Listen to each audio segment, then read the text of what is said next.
শুভ সকাল সবাইকে। কেমন আছো তোমরা সবাই? আশা করছি সবাই খুব ভালো আছো, আমরাও ভালো আছি। তো এখন তো গ্রীষ্মকালে সবাই মানে রোদের এত বেশি তাপ, এত বেশি রোদের তেজ যে বলার নয়, এখন খুবই গরম পড়ে গেছে। তো সকাল সকাল আমিও রান্নাবান্না সব কিছু সেরে সমস্ত কাজ কমপ্লিট করে নিজে একটু শান্তি পাই আর কি। এই আর কি সকাল সকাল কাজগুলো করার চেষ্টা করি। তো রান্না শুরু করে দিয়েছি। আজকে সেরকম কিছু না, ডাল, আলু পটলের তরকারি, ডিম ভাজা আর চাটনি, ভেন্ডি ভাজা, এই হবে আজকের মেনু। তো দুপুরের আর কি।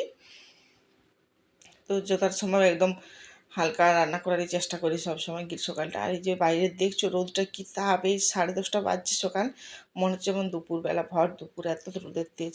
আর আমি এদিকে কটা আম কেটে রোদে দিয়ে দিয়েছি। এই আমগুলো আম গুড় বানাবো, মানে আমের গুড় করেছি এর আগে।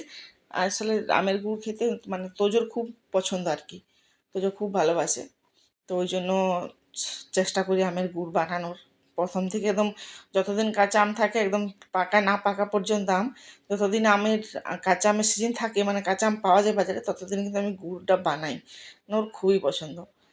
তো এই যে বানাবো, এই যে একটুখানি বানিয়েছি। তো খুবই টেস্ট হয়েছে নাকি খেতে, তো জয়ই বলছিল। তো এগুলোরও বানাবো। আর ওই যে দেখো দূরে যে আম গাছগুলো, এগুলো কিন্তু কিনা আম না, ওই গাছের থেকে নিয়ে এসেছিলাম। তো এই যে ডিম ভাজা করা হয়ে গেছে। তো রান্না মোটামুটি প্রায় কমপ্লিট হয়ে গেল।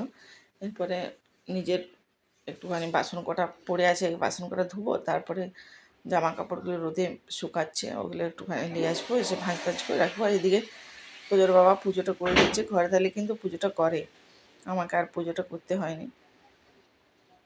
তো চিকু স্কুল থেকে আসে, মানে এখন তো খুব রোদ, ওদের স্কুলও সকাল সকাল ছুটি হয়ে যায়। আর এই বাসনপত্রগুলো ধুয়ে নিয়েছিলাম, আর এগুলো ইউজ করবো না, ওই জন্য ভাবলাম রেখে দেবো এগুলো এবারে।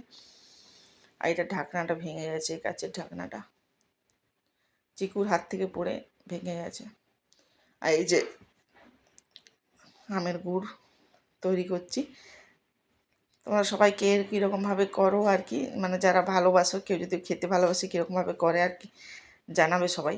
কিন্তু আমি কিন্তু এরকম করে বানাই, আমাকে তো খুবই ভালো লাগে। আর বানানোটাও হয় দারুণ, একদম পুরো জেলি জেলি বানানো হয়।